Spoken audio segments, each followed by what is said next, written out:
le voy a dar el aviso aproximadamente 5 minutos antes de que culmine este tiempo. Posteriormente vamos a dar paso a lo que son comentarios y preguntas del público en caso de que haya lugar. Y pues después vamos a ver lo que es su constancia para la entrega simbólica en este Congreso. Entonces, me voy a permitir ahora leer el currículum de la doctora Fabiola Hernández Aguirre. Ella es doctora en Pedagogía por la Universidad Nacional Autónoma de México, donde también es docente y tutora del posgrado en Pedagogía, coordinadora de la maestría en Interculturalidad para la Paz y los Conflictos Escolares en la Escuela Normal de Ecatepec. Es miembro y coordinadora del Cuerpo Académico en Formación CAEF en Educación Intercultural, Diálogos de Saberes. Es miembro del Sistema Nacional de Investigadores del Consejo Nacional de Humanidades, Ciencias y Tecnologías. Cuenta con su ORCID. Ella es integrante y fundadora del Consejo de Transformación Educativa, integrante del Comité del Fomento Editorial de la Dirección General de Educación Normal y Actualización del Magisterio en la Ciudad de México, de GENAM. Participa en el comité editorial de la revista Construyendo Paz Latinoamericana de Copala.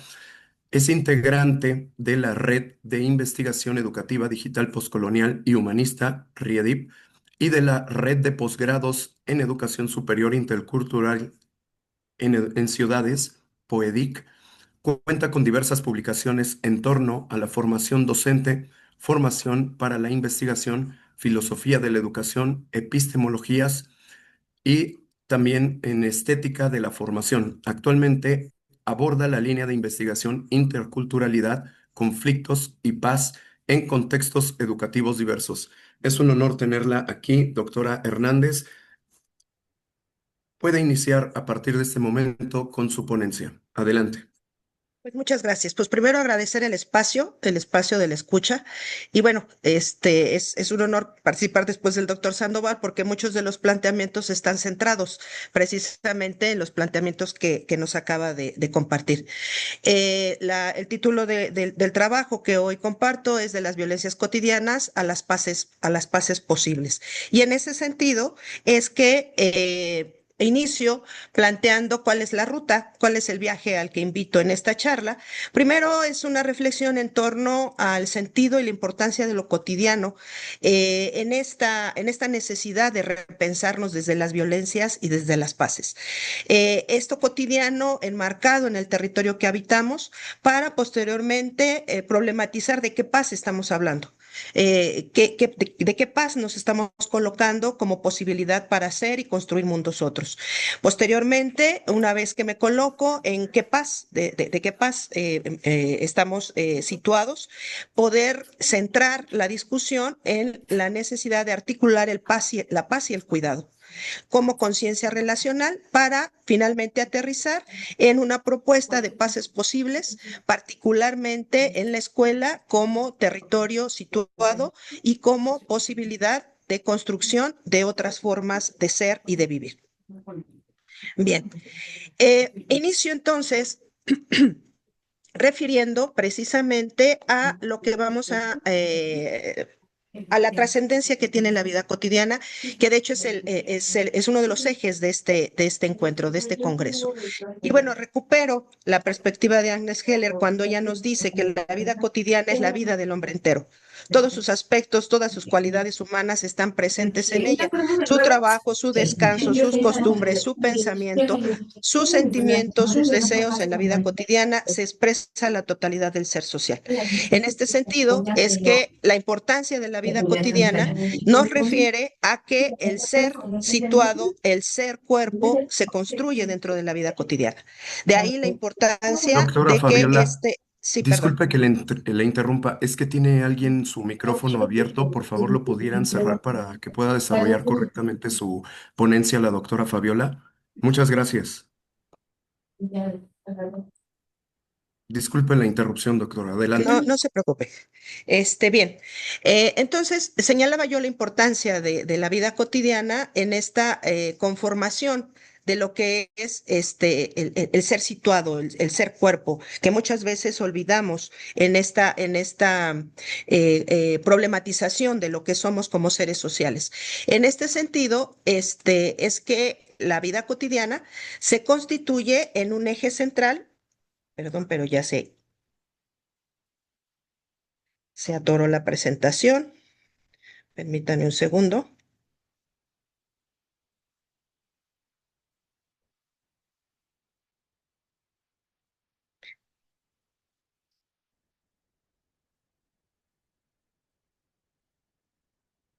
Bien, entonces, sin embargo, a pesar de esta importancia de la vida cotidiana, resulta que esta vida cotidiana es irreflexiva. Varios autores nos señalan que a pesar de su trascendencia, esta vida cotidiana tiende a imposibilitar el por qué hacemos lo que hacemos. Es decir, por eso es cotidiano, porque no cuestionamos el por qué vivimos así o por qué hacemos o practicamos de esa manera. Es en ese sentido que, en este caso, en lo que hoy nos convoca, tendríamos que preguntarnos de qué manera esta cotidianidad tiende a invisibilizar y a naturalizar violencias. Y en ese sentido, tiende a imposibilitar paces. En ese tenor es que lo primero que tendríamos que empezar a cuestionarnos es qué es lo que somos capaces de ver y de identificar como violencia, pero además de qué pases o de qué paz estamos pensando. En ese sentido, es que si bien es trascendente ubicar la importancia de la cotidianidad, pero también es importante problematizar cómo esa propia cotidianidad tiende a invisibilizar.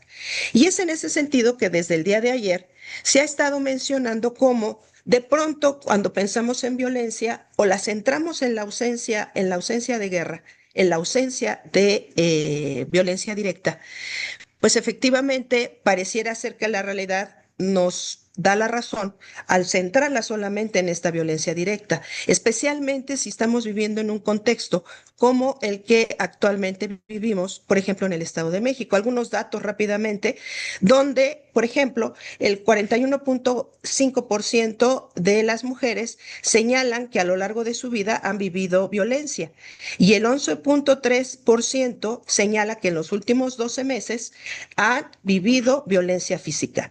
Esto es referido a mujeres de más de 15 años. Es sabido que el Estado de México es la entidad que lidera las cifras en todos los tipos de violencias y delitos contra la mujer. Específicamente en nuestro municipio, en el Catepec de Morelos, tenemos delitos registrados en 2024 con 37.832 delitos. Entonces, Ecatepec en particular encabeza esta lista en el Estado de México. Estamos hablando de 184.66 delitos por cada 100,000 habitantes. Entonces, estos datos parecieran decirnos que efectivamente tenemos que centrarnos en la violencia directa, en la violencia que vemos todos los días y que incluso esa puede llegar a naturalizarse, pareciera ser que es normal que vivamos en un contexto de este tipo.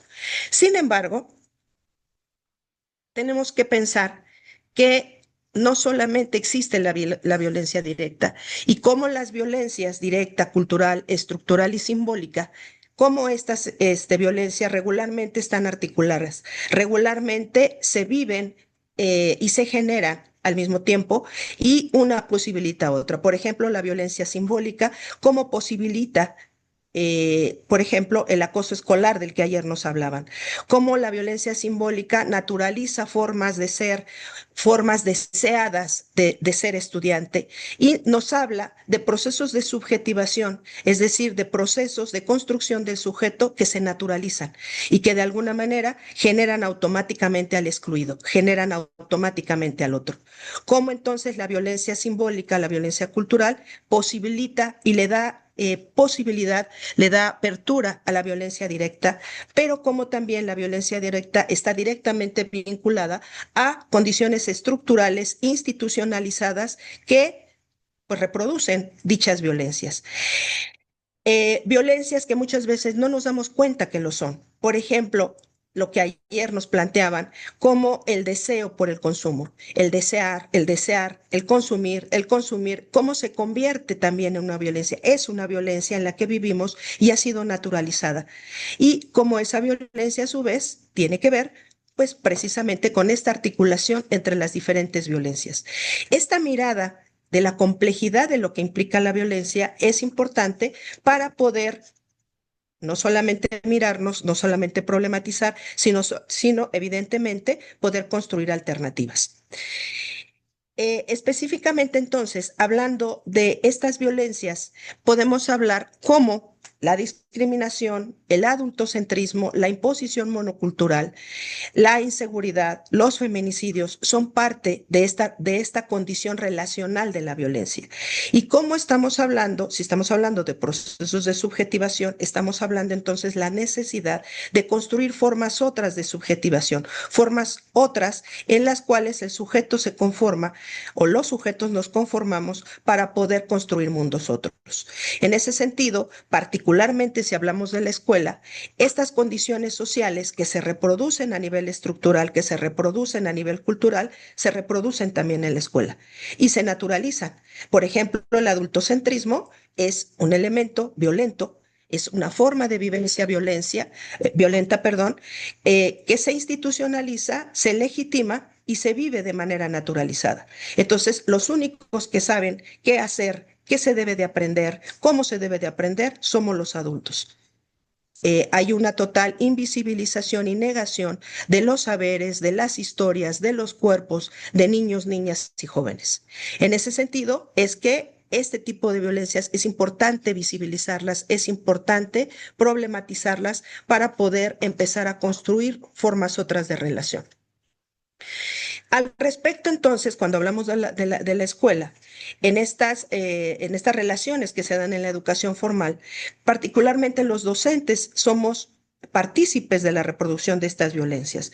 Por ejemplo, diversas investigaciones han planteado cómo la formación en los diferentes espacios de la educación formal tiende a que la participación de niños, niñas y jóvenes, la participación real es incipiente. Es decir, los docentes pensamos que nuestros estudiantes participan con levantar la mano y contestar lo que nosotros queremos. Hace un momento el doctor Sandoval señalaba la importancia de la cotidianidad en construir otras formas de relación. En este sentido, la escuela es un espacio social donde jóvenes, niños y niñas es fundamental que empiecen a tener una participación real en la conformación de alternativas, en la conformación de posibilidades de incidir en su comunidad. En este sentido, es como según estas investigaciones, conforme va creciendo, como se va aumentando la participación de jóvenes y niños y niñas en la educación formal, como va aumentando pues su escolaridad, la disminución y oportunidad de participación pues también se disminuye. En ese sentido, la necesidad de construir espacios de participación real se convierte en un aspecto fundamental para el cuidado del otro y para el cuidado de lo otro. Y estaríamos hablando de la posibilidad de construir alternativas de paz. En ese sentido, uno de los aspectos fundamentales que sería importante cuestionar es, pues, ¿qué estamos entendiendo por paz? ¿Cuál es el sentido de la paz? Y en este sentido es que tendríamos que empezar a referir cómo gran parte de lo que construimos como paz, especialmente en la escuela, pero a nivel social, como paz hegemónica, que era lo que nos hablaba el doctor Sandoval, en gran medida tiene que ver con esta visión de la paz liberal. Entonces, se convierte entonces en una manera en que se reproduce formas de relación que que se han hegemonizado, que se han convertido en las maneras en cómo podemos relacionarnos socialmente y particularmente en la escuela. En ese sentido, la democracia es una democracia, pero no una democracia verdadera, como se señalaba hace un momento, sino una democracia deliberativa como premisa clave. Entonces, en ese sentido, surge esta idea de la representatividad en términos institucionales, pero además esa representatividad está institucionalizada a nivel estatal. Son relaciones verticales donde nuestros representantes pues toman las decisiones, entre comillas, que nos convienen. Así, en este sentido, la democracia se reduce a esa representatividad. Por lo tanto, esta participación y la acción política están institucionalizadas por el marco estatal. Esta paz liberal tiene como propósito, como objetivo, ser garante del desarrollo económico, garante de derechos políticos, civiles y sociales, pero individualizados y por lo tanto garantes de la libertad e igualdad cívica. En ese sentido, la actuación de los sujetos, la actuación de la ciudadanía, tiene que estar de acuerdo a la razón pública institucionalizada por el Estado. En esta paz liberal no se reconoce la desigualdad como producto de relaciones estructurales, como producto del propio desarrollo capitalista.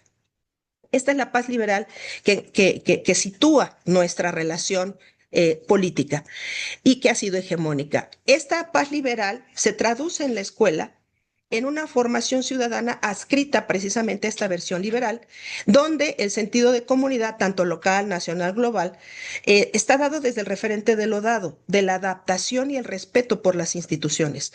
Es una democracia deliberativa representativa y esta deliberación está centrada en el conocimiento y aprehensión de derechos y obligaciones institucionalizadas. Es decir, no estamos trabajando para una ciudadanía crítica, una ciudadanía que sea capaz de construir alternativas frente al tipo de sociedad en la que estamos, sino se conforma una formación en donde hay que aprender, es decir, hacer nuestras estos derechos y obligaciones que ya están dadas, que ya están institucionalizadas. Por lo tanto, son relaciones institucionalizadas de corte vertical que se viven en la cotidianidad de la escuela. De este modo, también tendríamos que referir cómo esta visión de la paz liberal que se vive en la cotidianidad de lo social y en la cotidianidad de la escuela, está conformando subjetividades, está dando procesos de subjetivación donde, por una parte, se impone esta paz liberal, pero además se prioriza la razón como guía de las acciones. Entonces, estamos en una dimensión ética del imperativo categórico neocantiano, en donde la razón es la principal guía para nuestra relación con los otros. Por lo tanto, es una ética centrada en el Cinco albedrío, en el minutos más. subjetivismo y la individualidad. ¿Qué alternativas tendríamos que estar conformando, dado que esto trae múltiples consecuencias? Tenemos que hablar entonces de cómo tenemos que pasar de esta paz liberal a una paz integral, como señala el doctor Sandoval, pero además una gestión ético-estética que conforme el cuerpo, que contempla al cuerpo como posibilidad para la emancipación y la agencia. Entonces, tendríamos que hablar del carácter no violento, pero sí insubordinado de la paz. Paces insubordinadas que cuestionan, que crean conocimiento situado de nuestros contextos, prácticas contrahegemónicas que buscan la desaparición de todas las formas de violencia, tanto la directa, estructural, simbólica y cultural. Y bueno, pasaríamos directamente a lo que implica la escuela, que me parece fundamental. Si bien desde la escuela no podemos hablar de una construcción de paz integral porque es un proceso mucho más complejo, pero sí es importante que desde la escuela empecemos a vivir otras formas de relación para construir paces posibles.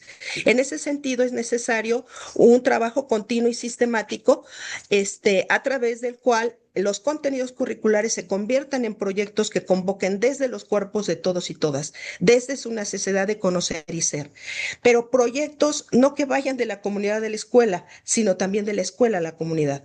La escuela que produce para y con la comunidad. Reír juntos, construir, realizar proyectos que generen pasión y satisfacción es fundamental. Aprender a sentir al otro para poder abrir la puerta a la comunidad en devenir. Entonces, es una ética de sentir y ser con el otro, de lograr cosas juntos, de construir proyectos juntos para el bienestar de todos. Esas son las paces posibles que se pueden generar desde la escuela. Eso implica la importancia de agencias cotidianas en el trabajo continuo y sistemático de la escucha, aprender a argumentar, aprender a escuchar el contraargumento, aprender a la construcción de consensos, de la pregunta, la problematización y sobre todo la valoración de lo distinto. Es en ese sentido que podemos conformarnos como posibilidad En este sentido, es que podemos comprender y valorar y vivir en la integración cósmica terrenal, en la unidad como totalidad de nosotros para generar sentido y esperanza. Es solo desde esta conciencia relacional, desde este todos que podemos conformar, desde cuerpos sintientes que reconocen, que sienten, que son, que viven, que ríen y crean juntos, es que es posible construir relaciones de paz que impliquen no solo la ausencia de guerra y violencia directa, sino la conformación de una realidad social con justicia desde el cuidado y reconocimiento de la dignidad del otro, pero también del otro. Muchas gracias por su escucha.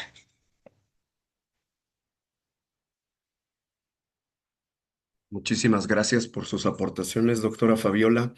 Pues bastante enriquecedora su ponencia, el tema que usted desarrolla, porque es un tema muy actual y vigente, que desarrolló pues de manera muy profunda desde lo cotidiano, el territorio donde se da, lo que es la definición de la paz, eh, la conciencia racional que debemos tener y cómo podemos llegar o arribar a estas paces posibles. También me pareció muy interesante esto que comenta usted acerca de cómo esta violencia que se ha ido comentando pues a través de distintas ponencias, pues esta naturalización de lo que es la violencia en espacios estructurales, en espacios institucionales y que trastocan también a lo que es la escuela y la comunidad en su conjunto.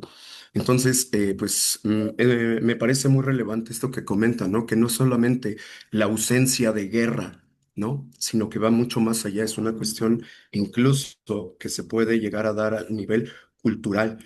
Y pues bueno, de aquí a través de su presentación me hizo recordar cómo hace algunas noticias y que pues lamentablemente cada vez que encendemos nosotros la televisión vemos pues todo este tipo de agresiones, de violencias que ocurren en los espacios escolares, particularmente hace como 2 semanas se escucharon muchos casos acerca de escuelas en Tláhuac, uno en particular donde pues con esto que usted comenta acerca del consumismo, pues agredieron a una alumna a partir de que pues no vestía, me parece, tenis de marca, ¿no? Y que tiene que ver con el consumismo.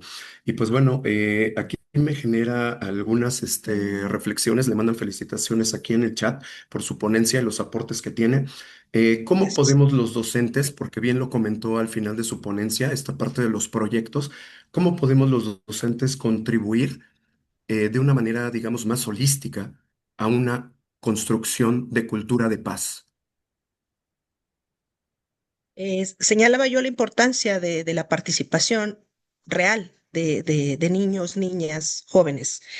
Y precisamente la construcción de proyectos que nazcan de las necesidades, de los intereses de niños, niñas y jóvenes, es que creo que podemos empezar a establecer relaciones de paz diferente. Señalaba yo el adultocentrismo. Es interesante cómo, pues en esta nueva perspectiva, bueno, ni tan nueva, de la nueva escuela mexicana, se señala la importancia de los proyectos, pero el problema es que el proyecto se sigue imponiendo desde el adulto. O sea, es el adulto el que decide qué proyecto hay que hacer, porque es el adulto el que sabe lo que se debe de aprender y lo que se debe de hacer. Entonces, es totalmente imposible que niños y niñas construyan alternativas y se conviertan en agentes activos, en agentes de transformación. Y entonces, niños y niñas aprenden que quien decide es quien tiene el poder y eso se reproduce socialmente. Entonces, aquí la importancia en esta posibilidad de democracia verdadera es que hablaba el doctor Sandoval, pues es que en el aula se tiene que empezar a vivir esa democracia verdadera. Y la democracia verdadera se genera en la posibilidad que yo tengo, por más pequeño y pequeña que sea, en generar posibilidades valiosas para mis compañeros, para mis profesores, para los papás, ¿no? Para los integrantes de la escuela, pero también para los integrantes de la comunidad. Se piensa este asunto de los proyectos como si fuera de la comunidad hacia la escuela, pero nunca al revés. Es decir, ¿qué puede aportar la escuela? ¿Qué pueden generar niños, niñas, jóvenes en beneficio para su comunidad? En esa integración y en esa conciencia de que la escuela es comunidad también. Es decir, la comunidad no está fuera, Entonces, esta necesidad de constituirnos, ¿no? De construirnos en común, eso es comunidad, ¿sí? De constituirnos en posibilidad de ser juntos y de construir alternativas juntos, pues eso es vivir una democracia verdadera. Pero es fundamental en la escuela la participación de niños, de niñas, de jóvenes y por lo tanto docentes que piensen distinto a estos niños, niñas y jóvenes. Si seguimos pensando que los únicos que sabemos somos los adultos, pues entonces estamos negando y estamos excluyendo pues a una enorme cantidad de personas que también tienen historia, que también tienen cuerpo y que también tienen posibilidades. Sí, muchísimas gracias, pues bastante enriquecedor los soportes que nos hace. Me voy a permitir compartir la pantalla para hacer la entrega de manera simbólica de la constancia de su participación el día de hoy. Permítame un segundo.